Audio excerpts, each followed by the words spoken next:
Oke, semuanya, selamat malam. Selamat datang di webinar Kodepolitan.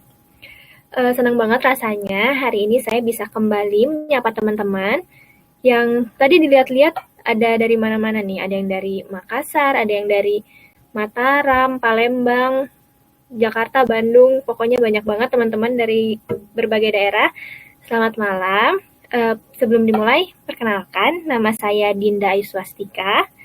Dan hari ini kita udah kedatangan tamu pembicara yang teman-teman dari Gids ID. Ada Mas Rey sama Mas Andi. Selamat malam Mas Rey dan Mas Andi. Halo, malam. Gimana nih kabarnya? Video ya? Ya, alhamdulillah baik. Alhamdulillah.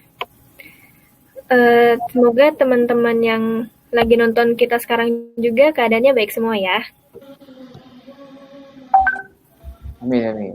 Amin. Oke, jadi sesuai judulnya, hari ini kita bakal ngobrolin tentang Lean UX Canvas for in product development. Tapi sebelum mulai ke pemateriannya, saya mau ngasih pengenalan sedikit nih tentang Kodepolitan. Barangkali di sini ada teman-teman yang masih belum tahu Kodepolitan itu apa sih gitu kan. Oke, teman-teman, jadi Kodepolitan itu platform belajar coding online berbahasa Indonesia yang dikembangkan khusus untuk membantu kalian belajar coding lebih terarah. Jadi kalau misalnya kalian mau belajar coding tapi bingung mulai dari mana, kalian bisa gabung di Kodepolitan.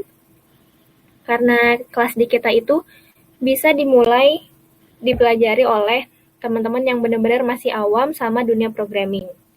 Kita ada learning path-nya, jadi kalian bisa ikutin aja learning path-nya. Harus belajar apa pertama, terus dilanjutin sama belajar apa. Ini contoh-contoh kelas yang kita punya. Jadi di Kodepolitan itu ada tipe kelasnya ada 2. Yang pertama itu kelas satuan, yang kedua membership. Kelas satuan itu kalian bisa beli sebuah kelas, suatu kelas, dan kalian bisa ngeakses kelas itu selamanya. Masa aksesnya itu lifetime. Harganya juga kalian bisa lihat di website kami di www.kodepolitan.com. Semuanya harga per kelasnya udah kita cantumin di sana. Dan juga kelas yang kedua itu membership. Membership itu ada masa waktunya, bisa dilihat juga nanti di website kami. Ada yang sebulan, ada yang 6 bulan, ada yang setahun, dan juga ada bonusnya kalau misalnya kalian ambil yang 6 bulan dan setahun. Harganya ada di website, jadi kalian bisa langsung cek ke websitenya Kodepolitan. Oke, paling pengenalan Kodepolitannya segitu aja ya. Soalnya pasti teman-teman di sini udah pada nggak sabar nih ngedengar pematerian malam hari ini. Oke, Mas Rey sama Mas Sandi udah siap? Siap. Oke deh kalau gitu. Buat teman-teman, buat bocoran nih ya. Jadi hari ini kita bakal ngobrolin tentang apa itu UX Canvas, Lean UX Canvas.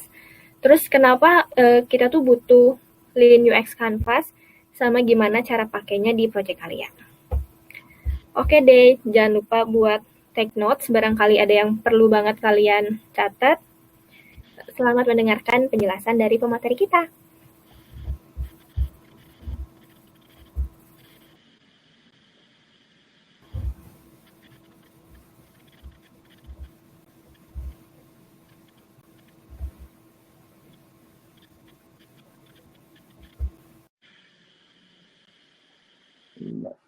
Kelihatan screen saya?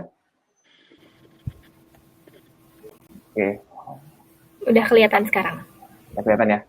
So, sebelumnya terima kasih Mbak Dinda dan Kodepolitan. Selamat malam teman-teman semua juga yang udah hadir malam ini.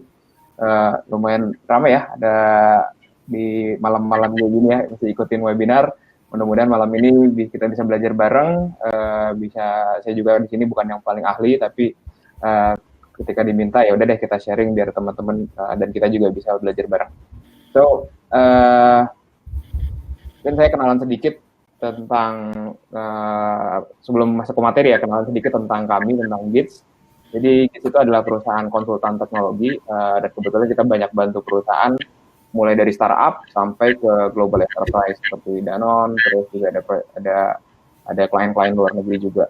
Nah, kita banyak bantu mereka dalam sisi develop software product atau digital platform kayak gitu. So, yang akan kita sampaikan malam ini adalah beberapa yang pernah kita pakai juga. Jadi yang memang kita pakai untuk ngebantuin klien. Jadi mudah-mudahan bisa juga buat teman-teman dipakai juga di projectnya atau di startupnya. Malam ini saya nggak sendirian, walaupun posternya sendirian ya. Posternya sendirian, tapi malam ini saya akan ditemani teman saya. Saya sendiri Ray Rizaldi, CEO dari GIS.id, GIS Indonesia. Kami tadi ya, kita sendiri adalah Google Certified Agency atau Google Certified Partner. Saya kebetulan banyak aktif di komunitas Agile dan juga aktif di GDG, Google Developer Group untuk Cloud Lead Bandung. Tuh. Nah, ada teman saya hari ini adalah Sandi Yuda. Dia adalah desain team lead dari GIS Indonesia. Ya. Oke, bisa sapa dulu Mas Sandi ya. Oke, thank you. So, malam ini udah kelihatan belum ya? Oke, ada. Nah, malam ini tadi udah dijelasin sama Mbak Dinda, kita akan ngobrolin tentang Lean UX Canvas. Terus, apa sih itu Lean UX Canvas? Mungkin ada yang pernah dengar, ada yang belum pernah dengar, ada yang jangan-jangan salah dengar Canvas yang lain tapi dicampur, atau ada yang udah pernah pakai juga jangan-jangan. Terus kenapa kita butuh pakai Lean UX Canvas, dan kalau udah tahu kenapanya, gimana sih cara pakainya, baik itu di produk ataupun di software project. Tuh. Tapi sebelum masuk, saya mau survei dulu nih. Nah, ya survei dulu, coba saya tampilin surveinya ya.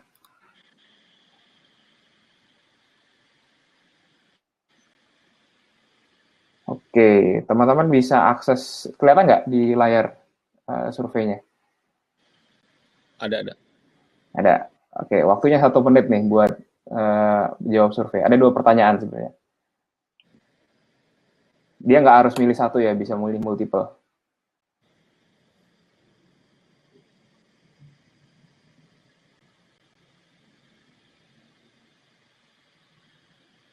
Oke, wah banyak juga yang udah pernah denger ya. Berarti ada 9 orang.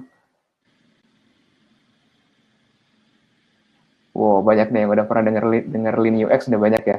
Berarti udah pada tahu, mudah-mudahan udah pada tahu nih. Atau jangan-jangan gara-gara webinar ini baru denger.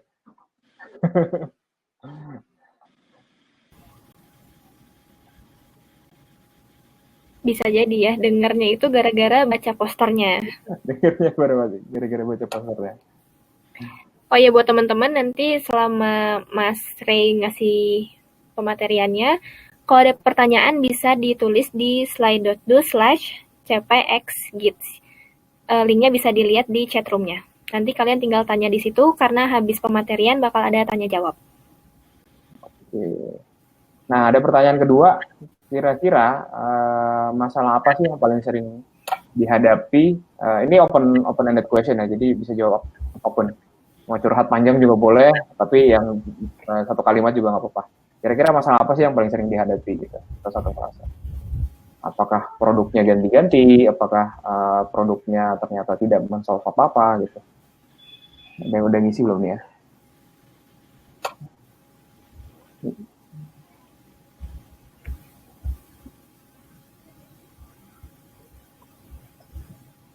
Oke, wah ini udah banyak nih. Pemakaian, pembuatan produk yang rapi, terus problem solving, UX belum tervalidasi dengan baik. Udah banyak ya? Udah pada ngisi semua belum ya?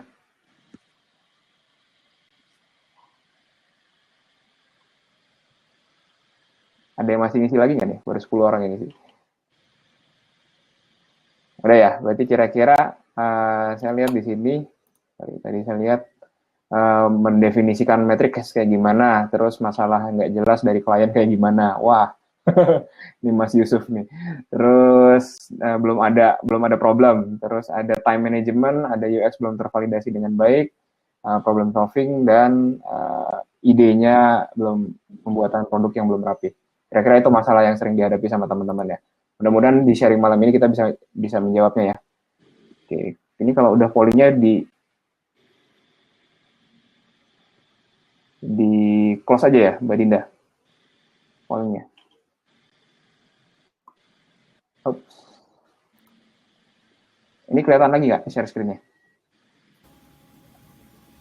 Sudah balik ke share screen lagi belum nih? Kelihatan. Oke. So, tadi udah banyak ya ternyata yang udah dengerin UX. Mudah-mudahan gara-gara bukan dengerin gara-gara baca poster ya. Tapi Lean UX ini sebenarnya udah dari tahun 2016, jadi udah hampir 4 tahun, kira-kira Desemberan ya. Jadi ini awalnya dari Jeff Gotthelf yang buat buku ini. Buku ini juga termasuk dalam koleksi buku-buku yang berhubungan sama Lean Startup. Makanya dia ada Eric Rice juga nulis kata pengantarnya dia.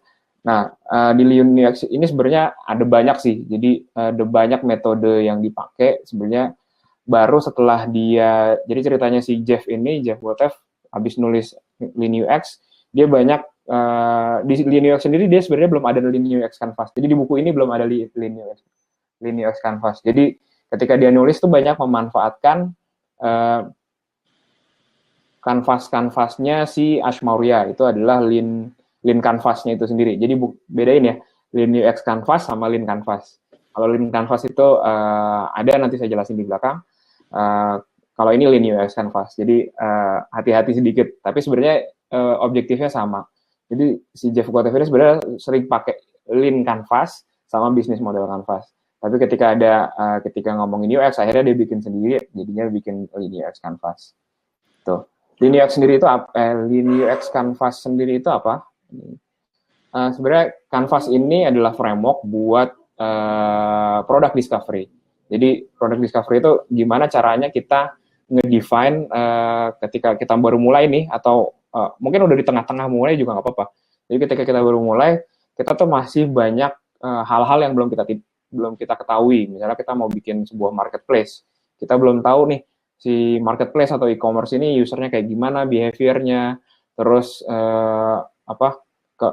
terus dia punya punya kartu kredit apa enggak, atau dia sukanya bayar pakai GoPay atau pakai OVO atau pakai cash. Nah, itu kita masih banyak di product discovery.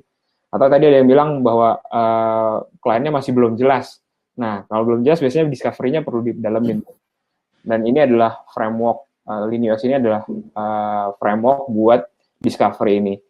Nah, bedanya dia sama metode-metode lain adalah dia mapping business problem instead of solution. Nanti saya jelasin kenapa mappingnya problem bukan solusinya. Gitu. Baru dari problem-problem ini nanti di breakdown jadi asumsi-asumsi. Jadi ketika kita kan development dari problem sampai solusi, nanti pasti ada asumsi-asumsi kan. Baru dari asumsi ini kita ngedesain untuk memvalidasi. Jadi sebelum kita mulai development, kita mendesain untuk validasi ide dulu. Karena development tuh mahal. Biasanya kalau udah masuk ke development, kalau teman-teman di developer itu butuh waktu berminggu-minggu atau bahkan berbulan-bulan. Ada yang bertahun-tahun belum selesai, belum rilis juga. Itu. Jadi dan udah pas dirilis pun ternyata produknya gagal, nggak ada yang make, nggak ada yang suka, nggak ada yang mau bayar. Gitu. Jadi akhirnya sia-sialah kerjaan kita berbulan-bulan, bertahun-tahun itu jadinya. Dan itu banyak kejadian. Gitu. Terus ada ya tadi awalnya ini dimulai dari Lean Startup ya. Jadi si Jeff Gotthelf tadi sebenarnya juga baca Lean Startup juga sama Lean Canvas. Nah, kalau di Lean Startup konsepnya kan gini ya. Kita sebelum dalam membangun sebuah produk, kita harus ada siklus ini namanya. Siklus kita membangun, siklus kita mengukur, dan siklus kita belajar. Tuh. Jadi ketika kita bikin startup terutama atau kita bikin produk, di sini ada yang dari startup ya. Kalau kita bikin produk, pasti itu ada siklus ini. Kita bikin, measure, learn gitu. Tapi yang sering kejadian adalah kita kelamaan bikin, terutama yang developer ini. terutama yang suka ngoding, suka ngulik, kita kelamaan bikin gitu, kelamaan bikin nggak di measure dan nggak belajar apa-apa. Jadi karena karena pokoknya ya idenya karena saya bisa ngoding ya udah deh saya bikinin ini gitu. Nah itu adalah uh, flow sebenarnya. Walaupun ada yang berhasil tapi nggak banyak ya. Tapi banyak juga yang fail di sini karena kelamaan bikin nggak di measure. Jadi kita nggak tahu apakah produk yang kita bikin ini banyak yang make. Pokoknya udah asik aja. Pokoknya gue ngoding aja. Gitu. Nah, kenapa ini penting? Kenapa Lean UX Canvas ini penting? Atau bahkan Lean-nya sendiri itu penting? Karena ini loh, faktanya 95% itu startup fail atau teknologi produk itu fail. Tuh, jadi banyak banget, cuma dari 100 yang selamat cuma berapa tuh berarti? Cuma 5 ya yang selamat. Itu juga nanti di 3 tahun lagi belum tentu selamat lagi tuh. Dan ini banyak berita-berita yang udah muncul ya, Uber aja di Indonesia yang gede di luar, di Indonesia nggak kuat juga ternyata, tapi ini lebih karena modalnya nggak kuat sih. Terus ada Stoko tutup, kemarin di pandemi ini banyak banget yang tutup, Sorabel tutup, Kelapa tutup, ini Kelapa juga dulu bagus ya, tapi ya karena ternyata produknya tidak valid atau tidak cocok sama market Indonesia, akhirnya tutup juga. Gitu. Kenapa mereka tutup? Dan sebenarnya ada top 10 ya, tapi saya tulis di sini top 7-nya aja. Kenapa sebuah produk atau sebuah startup itu mati? Gitu. Yang pertama adalah tidak adanya metric measurement. Tadi kalau nggak salah dari Mas Moh Hussein ya, jangan-jangan saya kenal nih Mas Moh Hussein nih. Itu kenapa sebuah produk itu mati? Karena tidak ada metric measurement yang baik gitu ya. Sebenarnya saya pernah share di webinar lain, kenapa metrik ini penting gitu.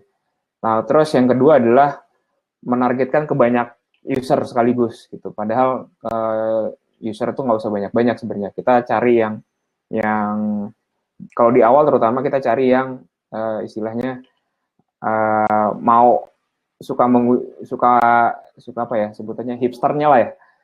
Terus produk kenapa alasan ketiga kenapa sebuah produk atau startup itu fail, karena startup itu biasanya mulai dari tadi solusi, tapi ternyata setelah solusinya jadi, setelah platformnya jadi, codingannya udah jadi segala macam, ternyata problem itu tidak tidak ada yang mau bayar buat solving itu. Jadi contoh misalnya saya di sini di sini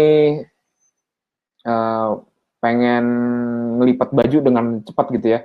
Tapi kita bikin IoT atau bikin mesin gitu yang buat ngelipat baju. Ternyata buat bikin mesin itu saya perlu bayar harga 20 juta gitu buat beli produknya. Ya enggak lah, mendingan saya ngelipat sendiri, masih bisa toh. Berarti problem solving atau word solving. Contoh itu ya. Terus yang keempat ada value proposisinya nggak dapet. Jadi ini juga gara-gara too many customer. Ketika kita targeting ke too many customer, biasanya kita jadi bingung. Kita mau nawarin apa sih sebenarnya? Sebentar kita ngomongin ini, sebentar kita ngomongin itu. Akhirnya customer sendiri jadi bingung. Sebenarnya fitur kita ini apa? Contoh deh Spotify. Semua iklan Spotify itu cuma value proposisinya cuma 3. Cuma bisa offline, terus sama bisa dengerin tanpa iklan, sama apa ya, biasanya kalau inget iklan Spotify, dengerin offline, dengerin tanpa iklan, sama bisa skip semaunya gitu ya. Itu cuma 3. Coba bandingin sama beberapa startup, kita lihat ketika buka aja, wah ada fitur ini, ada fitur ini, ada fitur ini. Akhirnya user jadi bingung sendiri. Dan itu biasanya gara-gara tidak jelas arah produknya mau kemana. Terus yang kelima, kenapa produk itu fail, yang jelas duitnya habis, sehingga foundernya harus nyerah dan harus kerja dulu gitu ya, beberapa gitu ya, harus kerja dulu, jadi yaudah deh entar startup gue matiin dulu gitu. Akhirnya atau lack of monetization plan, jadi udah jadi segala macam, tapi kita nggak tahu gimana sih cara ngeduitinnya, atau itu udah jadi tapi karena nggak tahu cara ngeduitinnya, jadi akhirnya customer juga nggak ada yang bayar gitu. Dan ini yang paling krusial, alasan selanjutnya adalah fall in love too much with solution.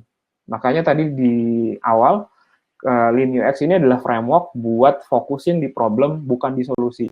Karena kebanyakan software developer ataupun founder dari sebuah produk itu biasanya terlalu cinta sama idenya sendiri, terlalu cinta sama solusinya sendiri. Dan ini bahaya. Dan saking bahayanya ini masuk dalam top 7 reason why product fail gitu. Terus selanjutnya ada lack of unfair advantage.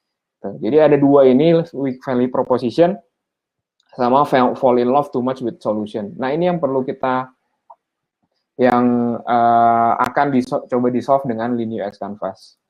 Kira-kira gitu ya. Nah, di sini ada apa namanya?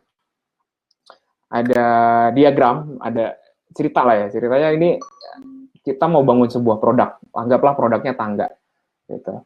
Yang satu tangganya terbuat dari baja, yang satu tangganya terbuat dari kayu. Jelas tangga yang dibuat dari baja lebih mahal, lebih ngabisin waktu, lebih ngabisin resource, lebih ngabisin cost. Tangga yang dibuat dari kayu bisa dibuat lebih cepat dan cost-nya juga murah. Gitu. Kita ketika bikin produk, kalau engineer nih, terutama yang developer, itu biasanya pengennya keren gitu ya, pengennya bagus segala macem.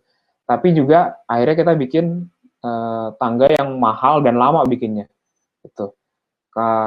Tapi di sisi produk, ini kita mesti ngomongin secepat mungkin gitu. Kita cepat mungkin memvalidasi. Bayangin kalau misalnya kita ada di posisi A dan kita harus segera bikin tangga, karena dikit lagi hujan dan kita kalau nggak cepat ini akan kelelep di sini. Dan let's say kita bangun tangganya, kenapa nggak bisa next? Kita bangun tangganya kayak gini nih. Nah, ternyata pas sudah kita bangun tangga yang mahal itu, ternyata kita salah, gitu. Kita salah bikin, dan akhirnya kita malah ke jurang. Instead, harusnya kita coba bangun tangga kayu lebih cepat. Jadi misalnya kita bangun tangga kayu ke sini lebih cepat, at least kita waktunya masih ada sebelum kita kelelep. Jadi kita bisa bikin tangga selanjutnya di sini, karena waktunya masih keburu. Tapi karena kita ngabisin waktu buat bikin tangga baja di sini, akhirnya ketika kita udah salah arahnya produknya, kita malah nyebur ke jurang, bukan ke tempat yang di sini gambarin berlian. Gitu. Nah, itu dia kenapa produk itu penting. Gitu. Nah, terus, ini juga kenapa ini penting, karena di produk ini ada namanya VUCA, gitu. Terus volatility, uncertainty, complexity, ambiguity. Nah, VUCA ini misalnya volatil ya. Contoh kenapa produk itu volatil, kita kalau bikin marketplace 2 tahun lalu kita tuh masih ngerasain pakai Tokopedia itu paling pertama ya. Nah, dalam 2 tahun, dalam waktu singkat, saya ada grafik tapi saya lupa masukin di sini. Dalam waktu singkat, kita tahu-tahu udah terbiasa sama Shopee gitu. Nggak berasa kan, itu saking volatilnya. Ketika ada promo, kita pindah ke produk lain. Ketika ada promo, kita pindah ke produk lain. Kita biasa pakai GoFood, ketika GrabFood pakai ada promo, kita sebagai user pindah kan. Gitu. Jadi ini volatile banget. Dan uncertain ya kayak sekarang gitu. Ketika kita di COVID gini, bahkan sampai Gojek pun akhirnya nutup si GoLive kan. Gitu. Dan kompleks, ya produk tuh pasti kompleks. Makin kesini produk makin kompleks. Zaman dulu kita berasa nggak sih 5 tahun lalu atau berapa tahun lalu ya? 7 tahun lalu ya. 7 tahun lalu teman-teman belanja itu masih pakai FJB Kaskus. Belum ada yang namanya Tokopedia, belum ada yang namanya Shopee gitu kan. Makin kesini makin kompleks. Dulu bikin forum aja udah jadi marketplace, dan itu jadi marketplace paling besar dulu FJB Kaskus tuh. Jadi sekarang udah jadi buat bikin produk, buat bikin saingan, kita nggak bisa sesimpel FJB Kaskus lagi. Padahal dulu gampang banget kan. Dan ambigu. Jadi masing-masing produk, misalnya saya nih sama co-founder saya bikin produk.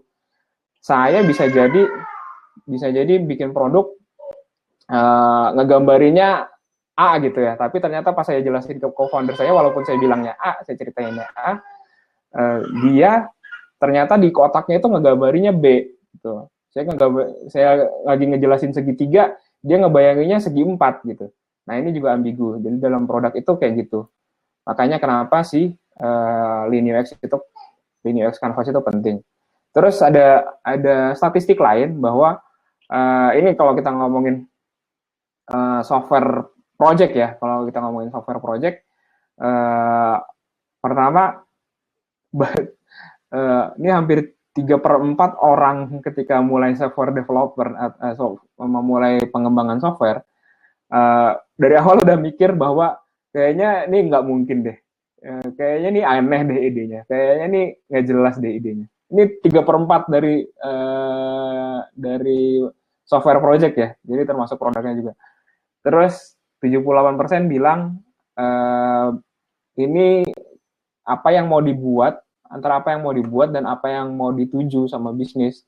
Ya pasti ketika kita bikin startup atau kita bikin produk, itu pasti ada tujuan bisnisnya dong. Kecuali kita non-profit ya, yayasan gitu ya, kita bikin sesuatu ya buat dikasih aja gitu ya. Itu malaikat berarti kan. Tapi kita pasti mostly kita akan bikin membuat bisnis, ada tujuan bisnisnya, atau itu finansial, atau ngurangin cost, atau apa. Itu. Nah, itu 78%-nya bilang ketika produk dibuat, produk itu tidak ada hubungannya sama bisnisnya.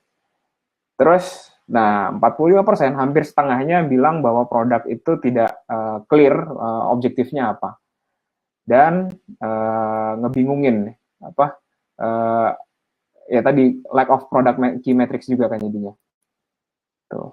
Nah, kira-kira sampai sini teman-teman udah kebayang belum nih kenapa Linux Canvas itu penting? Mudah-mudahan udah ya. Jadi kebayang kenapa kita harus pakai ini. Jadi di depan saya survei sedikit supaya tadi sesuai saya tahu nih kira-kira kebutuhannya teman-teman itu apa sih? Gitu. Tapi saya coba survei lagi kali ya. Nggak usah deh, nanti aja.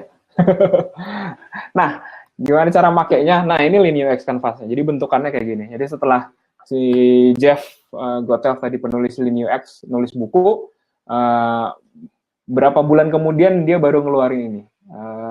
Jadi setelah dia nulis, baru dia ngeluarin ini. Dan itu juga by request dari klien ya. Jadi ceritanya dia diminta sama kliennya, coba dong bikinin saya satu framework yang bisa jadi guidance buat saya bikin produk lainnya. Ini pertanyaan bisnis model Canvas bukan? Bukan. Jadi ini bukan bisnis model Canvas. Walaupun si Jeff ini waktu bikin ini dia juga ngikutin Lean Canvas sama bisnis model Canvas. Tuh. Ini kalau ada yang pakai Miro nih biasanya udah jadi template nih di Linux Canvas. Ada yang pakai Miro nggak di sini? Ini ada template-nya. Nah, ini ada berapa? 1, 2, 3, 4. Ada 8 box.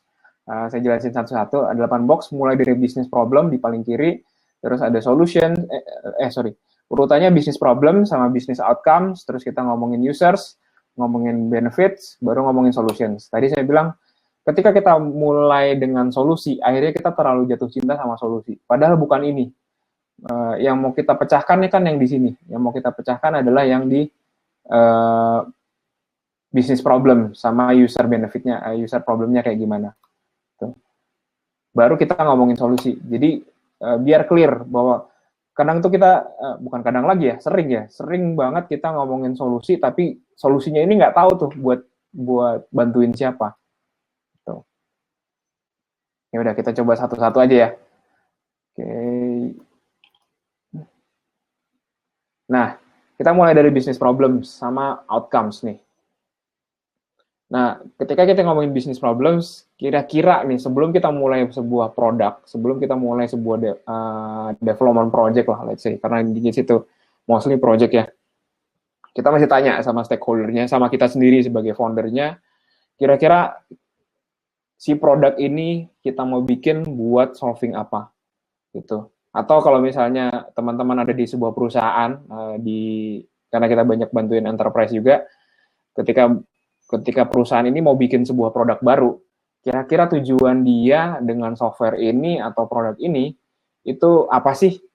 Apakah dia mau mengurangi cost? Misalnya problemnya, ternyata ada ongkos yang terlalu tinggi nih, atau dia ternyata tiba-tiba kalah, tiba-tiba dia bayangin bank Mandiri, coba nih bank, atau nggak usah disebut lah, pokoknya bank tiba-tiba semua orang nggak mau nabung di bank dan nabungnya di GoPay. Berarti kan bank tuh harus reaktif dong, maksudnya harus merespon. Kalau nggak merespon, tiba-tiba semua orang lebih milih naruh uang di GoPay dibanding naruh uang di bank. Gitu. Nah, masih tahu nih, berarti problemnya apa? Berarti ada change in the market. Jadi orang yang biasanya pakai nabung uang di bank, sekarang jadi lebih gampang nabung uang di GoPay, di OVO, atau bahkan di Genius misalnya kayak gitu. Terus channelnya beda. Orang yang dulu belanja ke mall, sekarang belanjanya di Tokopedia. Orang yang dulu belanja ke toko, sekarang belanjanya ke Shopee gitu ya. Ada competitive threats di situ. Jadi bisnis problemnya tuh itu. Jadi kita lihat sama klien kita, sama kita sebagai founder, kira-kira apa sih yang kita sedang pecahkan di sini. Terus kalau sudah tahu apa yang dipecahkan, outcomes-nya kayak gimana. Nah, outcomes itu bukan jawaban dari ini, tapi lebih clear. Jadi, dan harus dikuantifikasi ya, outcomes-nya. Jadi kalau ini bisa saya solve, saya berharap bisa dapetin order sekian gede. Saya bisa dapetin revenue sekian rupiah. Saya bisa dapetin orang yang berkunjung ke website saya sekian puluh ribu. Dan makin kesini dengan produk ini atau dengan mungkin bisa ini juga berlaku buat fitur ya. Jadi Mini UX Canvas ini bisa berlaku buat produk dalam skala gede, bisa berlaku buat startup membuat perusahaan baru, atau juga bisa berlaku untuk membuat suatu fitur baru. Gitu.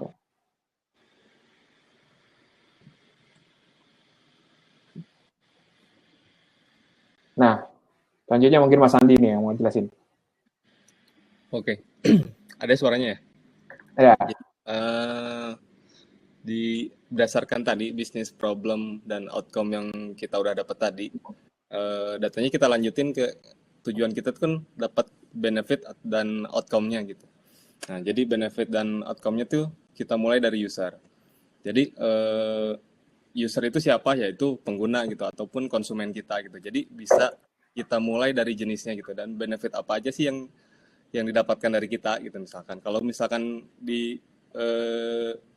berdasarkan dari jenisnya, misalkan konsumen atau user tuh seperti apa sih yang masuk di produk kita, lalu konsumen seperti apa yang akan kita fokuskan terlebih dahulu gitu. Misalkan siapa sih yang bakal beli produk ini gitu, atau yang makainya siapa, ataupun yang lain-lain. Jadi ini tuh bisa disebut juga kita persona gitu. Nah, jadi yang kedua pun benefit yang kita dapatkan dari produk kita tuh apa sih gitu. Jadi masih banyak lagi. Jadi misalkan apa sih yang dicari benefitnya, kita bakal mengetahui itu gitu. Mereka berubah nggak ya kalau mereka achieve sesuatu dari hidup mereka lewat produk kita. Nah, misalkan mereka tujuan dari personality kita udah dapat ya, tujuan mereka tuh mau menabung gitu misalkan, atau mau naik jabatan, ataupun pengen bareng sama keluarga, ataupun dan yang lainnya gitu. Nah, kalau dilihat dari gambar yang selanjutnya, business needs dan user needs, belum pindah ya. Oke. Nah, dari gambar ini, jadi dari yang udah kita dapatkan barusan, sebetulnya produk yang ideal adalah produk yang dapat menjembatani antara target bisnis dan juga keinginan dari konsumennya gitu. Jadi jangan egois juga gitu ketika kita bisnis ingin tahu demi mencapai target, tapi lupa kalau konsumen kita tuh sebenarnya nggak butuh hal itu gitu. Sebaliknya, keinginan user atau konsumen pun tidak kita lakukan dari segi konsumen yang itu tidak semuanya dilakukan kalau dari segi bisnis yang tidak suitable gitu. Jadi kita dari irisan ini harus balance gitu. Jadi antara business need dan user needs, kita nggak juga egois mencapai target dari bisnis kita, tapi juga nggak sebaliknya nggak mengikuti sepenuhnya keinginan user yang belum tentu itu suitable dengan segi bisnis kita gitu. Terus dari sini solusinya gimana gitu. Nah, solusinya gimana sih cara supaya kita balance antara target bisnis dan keinginan konsumen atau user di waktu yang sama gitu. Jadi dari yang tadi udah dijelasin, Lean Canvas UX ini kita mulai ngelis produknya gitu, apa aja produk dan fiturnya pun turunannya apa aja gitu. Kita tuh sebenarnya fiturnya tuh apa aja sih gitu. Dan produknya apa aja untuk mengenhance gitu ide-ide yang belum sempat kita lakukan gitu. Oke. Jadi intinya sebelum kita masuk ke solusi, jadi kita udah mesti mapping dulu bisnis problemnya apa sama user benefitnya apa. Kenapa itu penting? Karena tadi ya ketika kita mulai, ada yang sering terlalu fokus sama usernya atau ada yang terlalu fokus sama bisnisnya. Nah, ini mesti balance. Nah, kita bikin solusi, kita mesti bikin solusi buat dua-duanya. Jadi bisnisnya ke-solve, kita bisa dapat duit, bisa ngurangin cost atau apa sesuai dengan problem yang kita pecahkan, atau dan dari sisi usernya juga dapat benefit dan outcomes-nya apa. Gitu. Nah, biasanya ketika kita udah mulai developing solution sebenarnya dari 1 sampai box, ini udah berarti box 5 ya, sampai box 5 tadi, itu teman-teman coba deh ketika coba tarik diri dulu, agak view-nya kita tarik, terus coba ingat-ingat lagi apa yang kita ketika menuliskan problemnya apa, ketika menuliskan outcomes-nya apa, terus user benefits-nya kayak gimana, itu banyak yang biasanya asumsi. Asumsi ini kayak misalnya, yakin deh gue kalau bikin fitur ini pasti usernya bakal naik sekian ribu. Yakin deh gue kalau bikin ini. Nah, itu sebenarnya kan asumsi ya, atau hipotesis. Jadi, ya ini, we believe that kalau ini kecapai, kalau ini bisa dilakuin, ini kita bisa mencapai sekian user, dan bisa mendapatkan benefit ini. Nah, ini, dan ketika kita nulis, usahakan satu hipotesis ini itu buat satu fitur aja. Jadi kalau misalnya kita mau bikin banyak fitur, ini juga akan ada banyak hipotesis yang masih kita tes. Nah, ini yang dibikin ribet ya.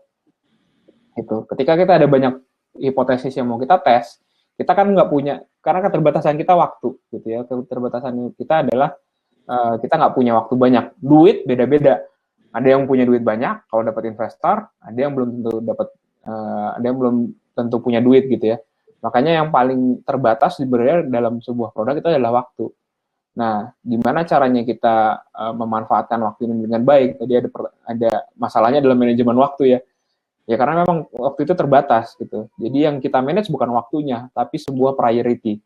Nah, kita akhirnya dari hipotesis-hipotesis yang ada, kita susun nih menjadi list of assumption, lalu kita validate.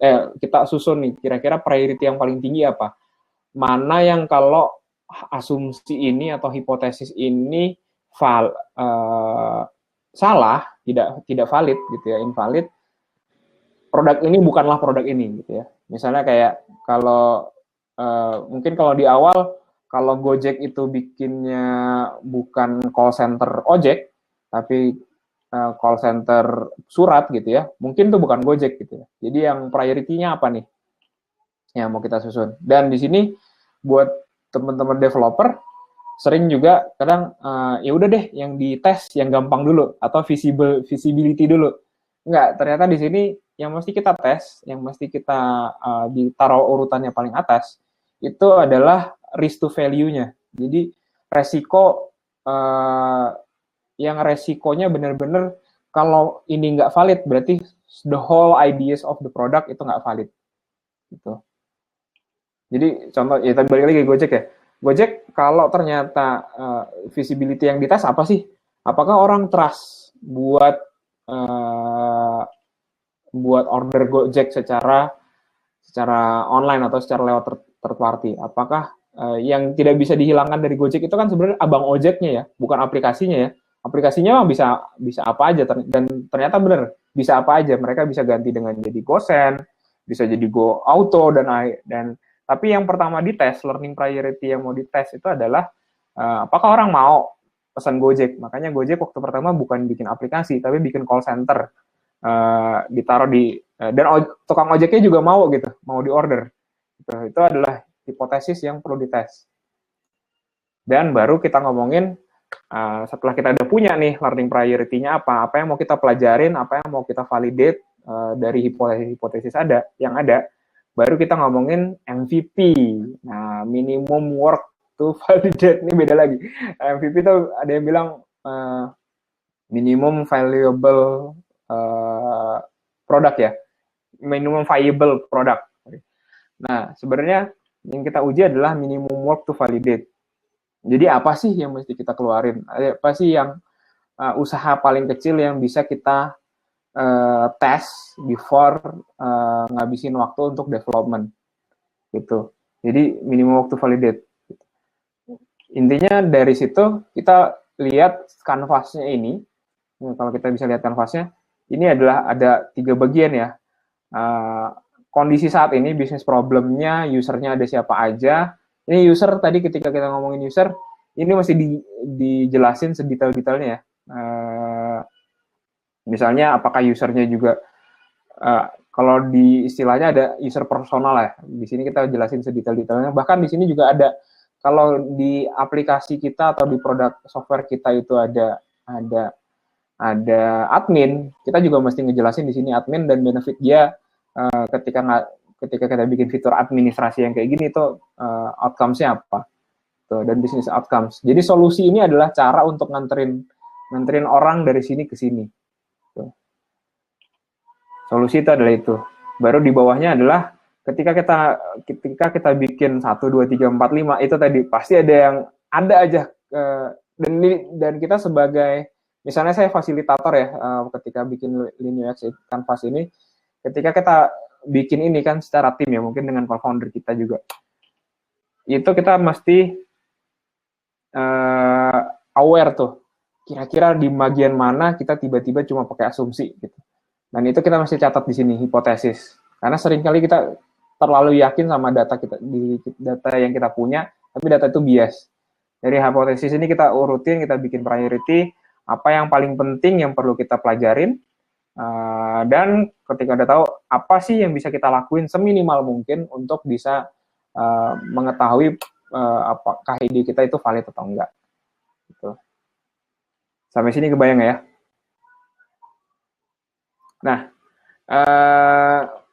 sebenarnya kita udah nulis ya. Jadi buat teman-teman yang pengen tahu lebih banyak tentang Lean UX ini, kita ada guide juga, bisa akses di bit.ly Gits Lean UX. Nah, ini guide sebenarnya buat kita pakai buat di project ya.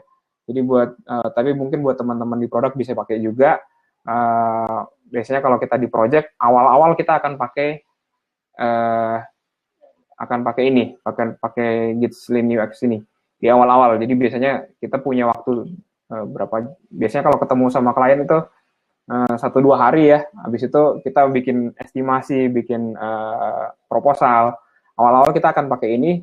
Tujuannya biar tahu problemnya klien itu apa. Sehingga ketika kita diminta buat fitur, kita tuh nggak bikin fitur yang sia-sia. Soalnya kalau bikin fitur sia-sia, walaupun klien bayar ya, tapi ujungnya ketika bikin fitur sia-sia, mereka kan ngerasa bahwa, aduh, ternyata software gua nggak works. Dan akhirnya ketika nggak dapat duit dari situ, ya mereka jadi nggak bisa bayar kita lagi sebagai konsultan. Nah, ini makanya kita ngebantuin teman-teman di sini juga. Tuh. Nah, ada juga complementary tools ya. Jadi tadi saya sempat bilang tentang Lean Canvas. Nah, kalau Lean Canvas sendiri kan kayak gini nih ya.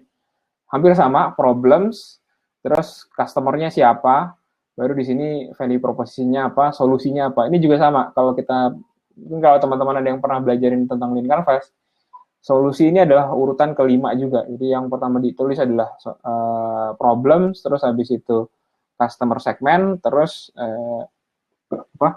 value proposition, baru ke solution. Berarti keempat ya.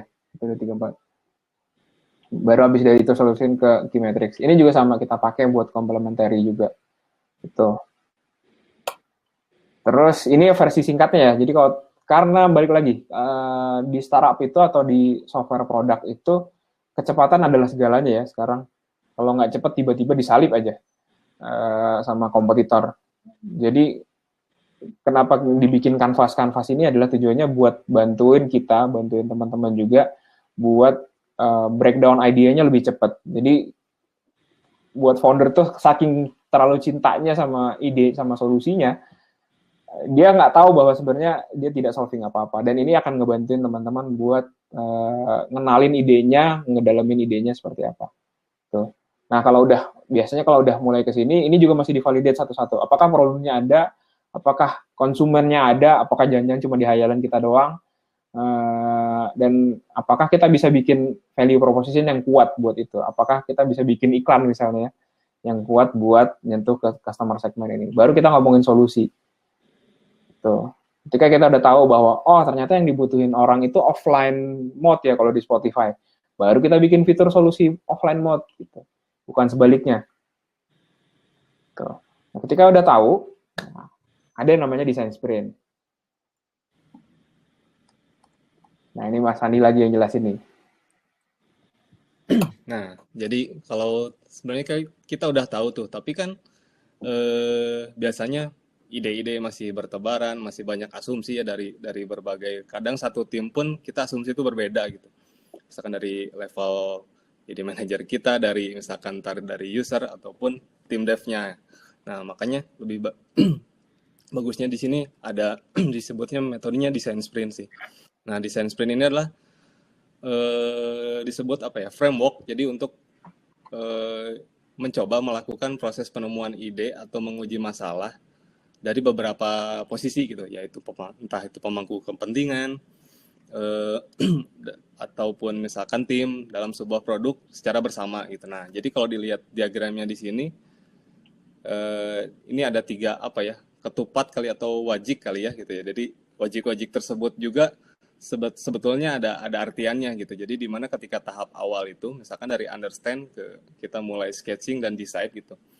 Di sana dalam bentuknya itu mengerucut gitu. Jadi kita menuangkan semuanya, idenya di sini kita tumpahin, tapi kita kerucutkan lagi gitu. Untuk kalau familiar dengan design thinking, mungkin di-define lagi gitu kan. Kita di-define buat di sketchingnya tuh yang mana gitu.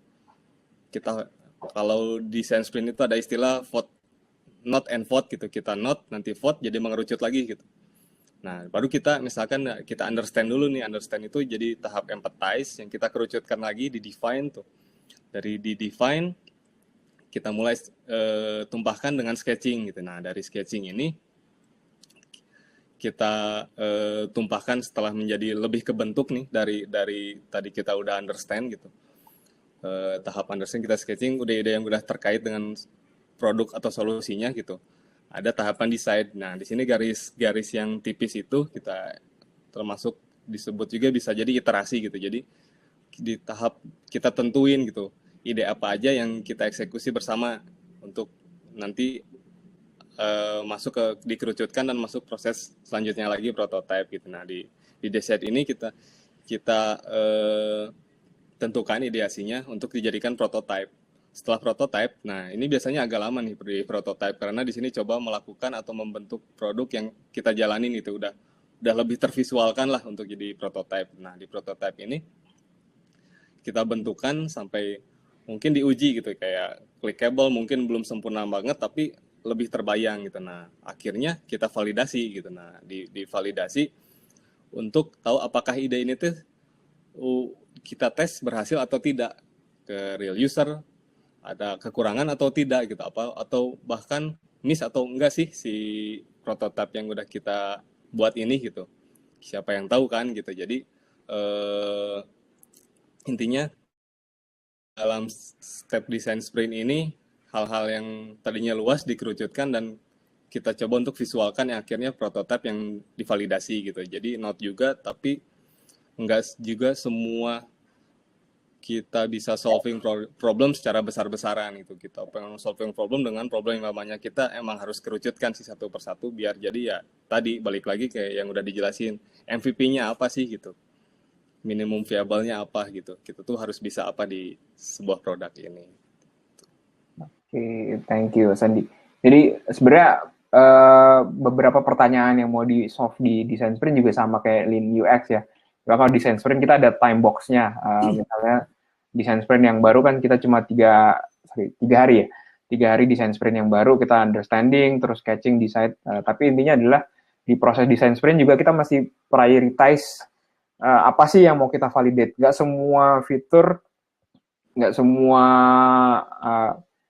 semua fitur akan kita buat validation-nya, tapi karena kita nggak ada waktu juga ya, kita nggak punya waktu yang cukup, jadi pasti kita ngomongin apa sih yang paling penting tadi ya, risk to value-nya kayak gimana. Tuh. Ada tools lain yang kita juga sering pakai, namanya user story mapping. Nah, user story mapping ini kelihatan nggak ya di layar, agak kecil-kecil ya tulisannya. Kita nge-breakdown sampai beberapa level ya. Contoh di sini, kalau kelihatan teman-teman, di sini kita mau bikin sebuah apps kayak Outlook gitu. Jadi di sini ada fitur organize email, ada manage calendar. Nah, biasanya ketika kita mulai development, karena kita tadi pengennya harus keren nih, kalau nggak keren nanti nggak bisa dipakai gitu. Jadi ketika bilang pengen keren, ini kita bikin search emailnya bisa by keyword, bisa ada limitasinya, ini nggak kelihatan ya. Terus ada kalau mau ngirim file email, ada move-nya, ada create subfolder, terus buat compose, kita mesti bisa ngirim teks, kita mesti bisa ngirim rich text, kita mesti bisa ngirim gerak-gerak ya. Kita mesti bisa ngirim HTML juga, kita mesti bisa ngirim gambar, terus buat bacanya juga bisa nggak baca rich text juga, bisa nggak baca HTML gitu. Akhirnya banyak kan, ketika udah kebanyakan akhirnya jadi produk ini jadi kelamaan di develop. Ya, akhirnya yang tadi yang di depan ya, build-nya jadi kepanjangan. Nah, makanya di sini kita bikin priority. Ya udah deh, yang paling penting dulu apa? Kita bikin batasan. Oh, yang paling penting ini buat buka email yang rich text ntar aja dulu deh. Yang penting ini kita bisa validate. Ada nggak sih orang yang butuh ini dan mau bayar? Gitu. Jadi kuncinya di situ sih. Kira-kira itu 3 tools yang paling sering kita pakai. Sorry, kok ini kehapus ya? Ada satu slide lagi, tapi yaudah, satu slide, tapi intinya dari situ key takeaways-nya ada beberapa metode yang bisa dipakai teman-teman buat memvalidasi idenya atau ngebangun idenya dari awal gitu. Jadi ketika ngebangun ide tuh kita nggak menerawang, tidak jelas, karena banyak banget teman saya tiba-tiba nanya, Mas, gue punya ide nih. Oke, idenya kayak gimana? Kayak gini-gini. Tapi itu belum jelas tuh problem yang mau di-solve apa, usernya siapa aja tuh belum jelas. Itu jadi masih ngawang-ngawang. Jadi buat teman-teman yang udah mulai ada sedikit, kayaknya bisa gini nih, bisa bikin kayak gini nih. Tapi belum jelas juga, idenya belum kebentuk, bisa pakai Lean UX Canvas ini untuk lebih memastikan bahwa ide itu bisa dibangun atau valid juga gitu ya, worth it buat dibangun. Kira-kira itu sih. Dan ada tools pelengkapnya juga, jadi biasanya kita pakai Lean UX Canvas buat di awal, nanti ketika udah mulai kebentuk, kita bisa pakai design sprint buat milih, buat bikin prototype-nya, atau kita juga bisa pakai user story mapping tadi buat the real development nanti ketika udah mulai valid gitu ya. Kira-kira gitu teman-teman, sama Mbak Dinda, semoga sharingnya bermanfaat. Mungkin saya balikin ke Mbak Dinda buat ini ya, moderate pertanyaan ya.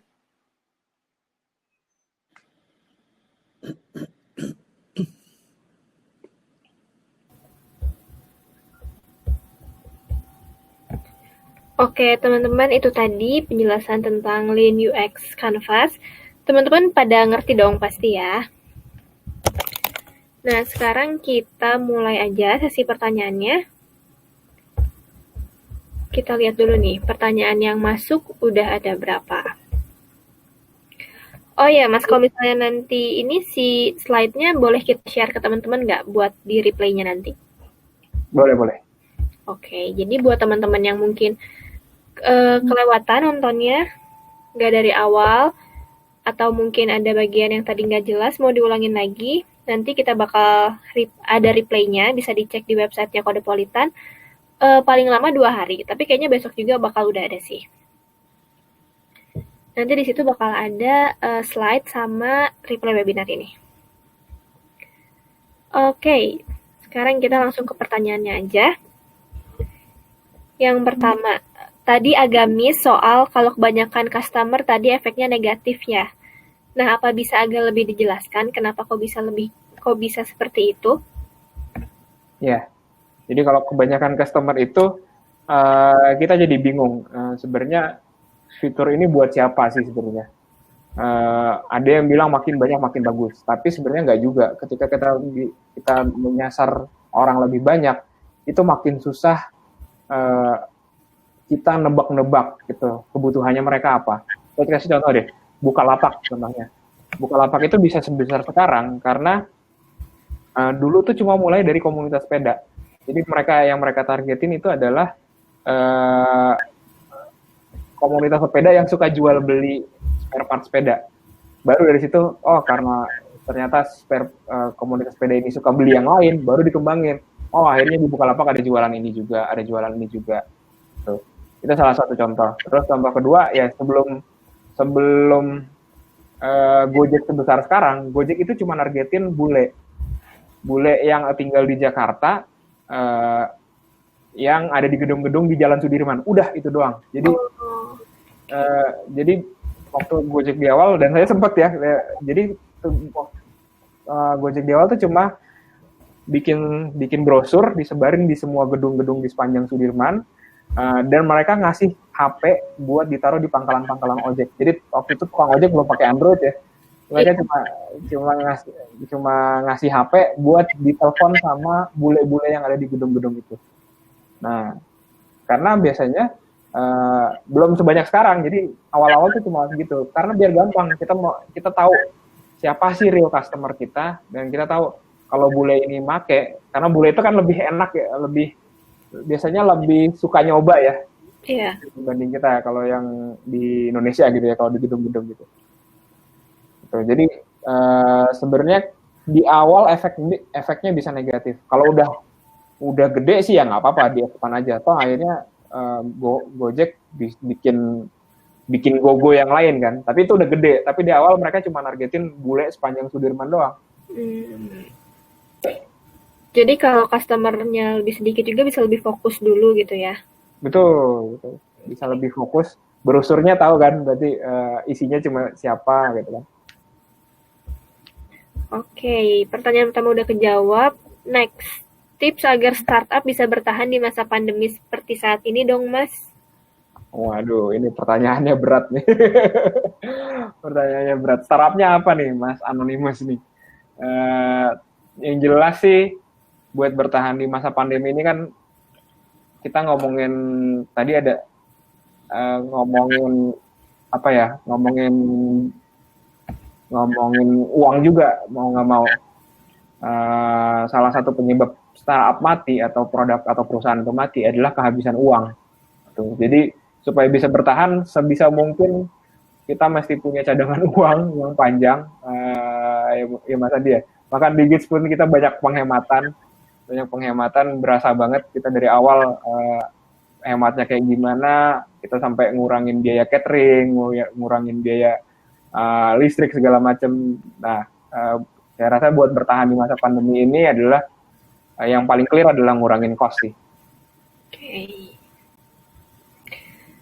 Oke, next, lebih baik fokus pada customer's need atau budgeting? Gimana Mas Andi?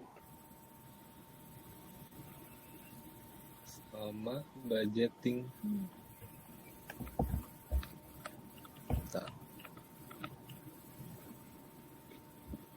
Jadi sebetulnya kalau budgeting gimana ya? Jadi fokusnya harus bisa balance sih gitu. Jadi kita juga nggak bisa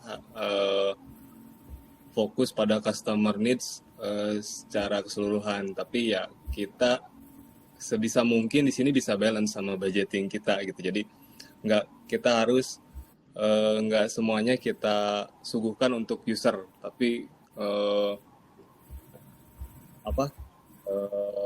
mengeluarkan banyak budget ataupun minimalisir budget ya. Balance-nya ya untuk memenuhi customer tadi pasti ada budget yang keluar gitu kan. Jadi irisannya tuh kita harus balance. Jadi kalau dari segi bisnisnya untuk budgetingnya gitu ya, produk yang kita mau bikin kita pun nggak egois, kita harus dengan gara-gara budgeting tapi kita men-solving kebutuhan customer gitu. Kita mau apa bikin tapi customer nggak pada pakai gitu. Jadi mungkin balance lah kalau kurang lebih jawabannya seperti itu. Jadi itu ya, saya nambahin tadi ada slide yang bisnis tadi slide yang bisnis dan user needs. Iya, yang balance gitu loh. Jadi saya rasa itu nyambung juga. Tapi biasanya di awal kan biasanya kita udah punya budget ya. Biasanya di awal kita cuma punya uang segini. Jadi apa yang kita bisa kasih ke customer dengan uang segitu ya, ujungnya balance juga. Kecuali kita udah yakin, kayaknya kita udah mulai kebuka nih, udah mulai valid, berarti kita bisa nambah budget di situ. Oke, next saya mau bertanya mengenai Lean UX Canvas. Dari 8 poin tersebut, kira-kira fondasi awal buat membangun UX Canvas ada di poin nomor berapa ya? Mas Andi aja nih, ini. Semuanya sih ya. Semuanya. Sebenarnya semuanya. Jadi dari 8 poin itu fondasi. Tapi kalau tadi dibilang bahwa Lean UX Canvas ini adalah tools buat mapping problem, key-nya justru di problem ya. Problemnya apa, dan outcomes-nya apa yang mau kita tuju. Oke, berarti awalnya fokus di masalah yang ada apa dulu ya. Baru kita tahu apa yang harus kita perbuat selanjutnya. Oke, next, bagaimana tips sukses membuat aplikasi agar terpakai di industri? Mapping project-nya agar sukses gimana ya, Kak? Wah, gimana Mas Andi? Mas Andi dulu deh. Ini juga tips sukses membuat aplikasi terpakai di industri. Mapping project-nya agar sukses gimana ya?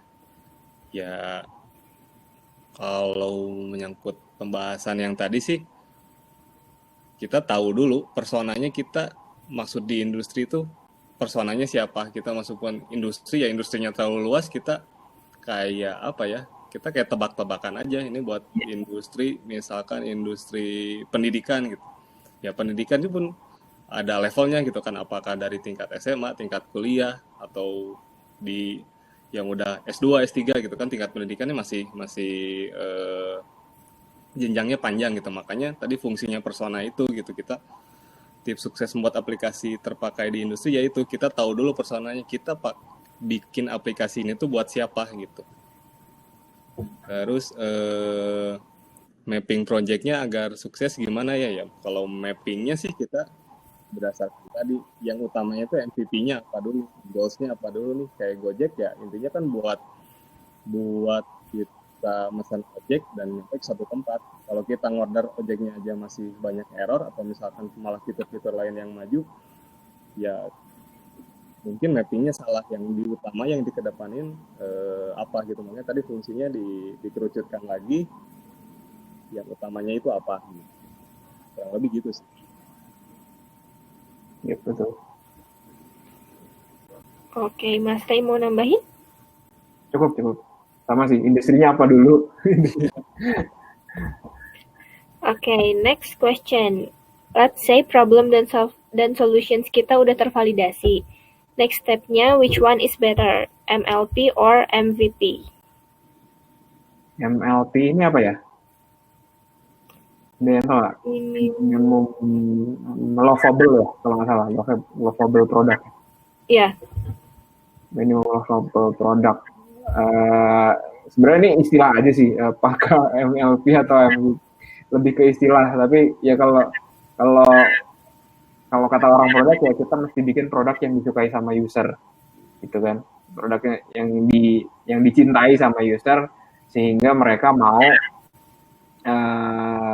kalau di awal tuh penting buat punya punya virality ya, atau punya orang tuh mau nge-share lagi karena itu yang nanti bikin kita makin gede. Jadi lovable juga penting, tapi biasanya contoh kayak Dropbox deh, walaupun mungkin sekarang udah nggak terlalu relevan. Dropbox itu di awal MVP-nya itu bukan sebuah produk, tapi lebih ke video konsep.